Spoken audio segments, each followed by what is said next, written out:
They weakened Harley's character. Here, Red Comics here, and as I continue to hate on the Suicide Squad, Kill the Justice League, because man, that game deserves all the hate it gets, I came to the conclusion that they really messed up Harley's story. Well, they messed up everyone's story, but Harley stands out because they aren't the only ones who are doing it. There seems to be a trend where the show or game creators don't want to go into her backstory. Yes, it is problematic, but all villains are problematic. And her true backstory makes her a better character. Long ago, Harley Quinn was called Harley Quinzel. She was a psychiatrist that worked at Hargrove Asylum. She seemed to always be attracted to the criminal mind, but she did not become Harley Quinn by herself. She got interested in the Joker, and he manipulated her into becoming a psychic and help him escape. Now, the woke DEI pushers out there don't like that backstory. They can't stand the fact that a man manipulated and abused a woman they see as a hero. So we get stories like in Suicide Squad Kill the Arkhamverse, where Harley suddenly gets over her entire relationship with Joker and never asks Batman if he killed him in the supposed prequel game Arkham City. She's a strong, independent gay woman who don't need no man, according to the woke. She doesn't like her old sexy outfits, and she now uses guns more than her bat to her mallet. She's like a totally different character. And speaking of which, in another game and two animated shows, she is in the adult cartoon that probably aspired to maybe to write Harley the way they did in Suicide Squad Kill the Justice League because we hate them.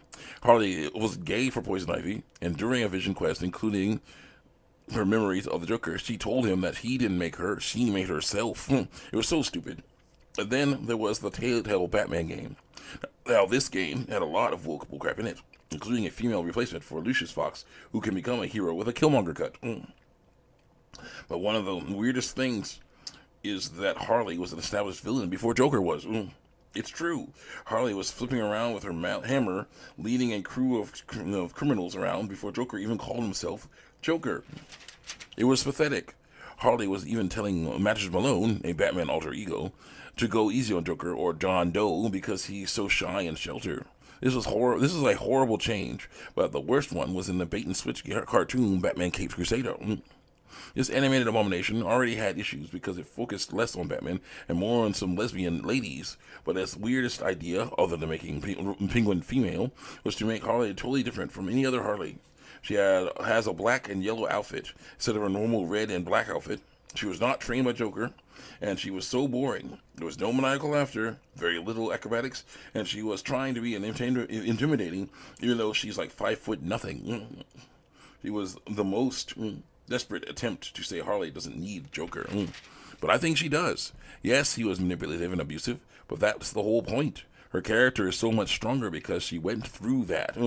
Let's compare. The woke DI pusher says Harley was self-made. She learned everything with no help, and now she's a perfect hero for them. And she's boring.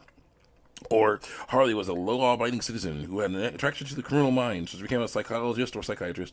She wanted to help criminals get better, but she is not ready for not ready for who she'd run into. She met Joker and fell for his sob story, hook, line, and sinker. He convinced her that the only way to help him was to join him. So she became Harley Quinn, Joker's psychic, and lived a life of crime fueled by unrequited love and Stockholm syndrome.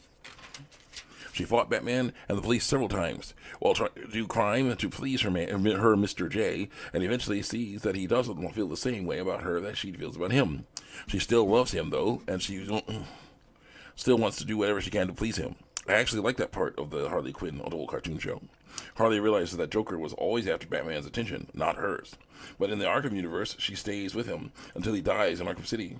She then takes over the Joker gang and kidnaps cops to lure Batman to her base so she can get revenge on him. And she's actually able to knock him out with a gun. And Robin has to save him. Eventually, she's captured, and after a few more crimes, she is forced to join the Suicide Squad. And now has used her experiences as a henchman and a leader to lead her team to victory. See? She's a better character when she has her normal backstory. The woke DI pushers see her as a hero, and they want all of their heroes to be perfect. But heroes are better when they are human. That's what they and all other game developers need to learn. Until they do, we're going to get more crappy, boring stories. I'm here with Comics, and if you want to make heroes and villains work the way you want, just make new ones. Technically, you do. Every time you change one of the established ones,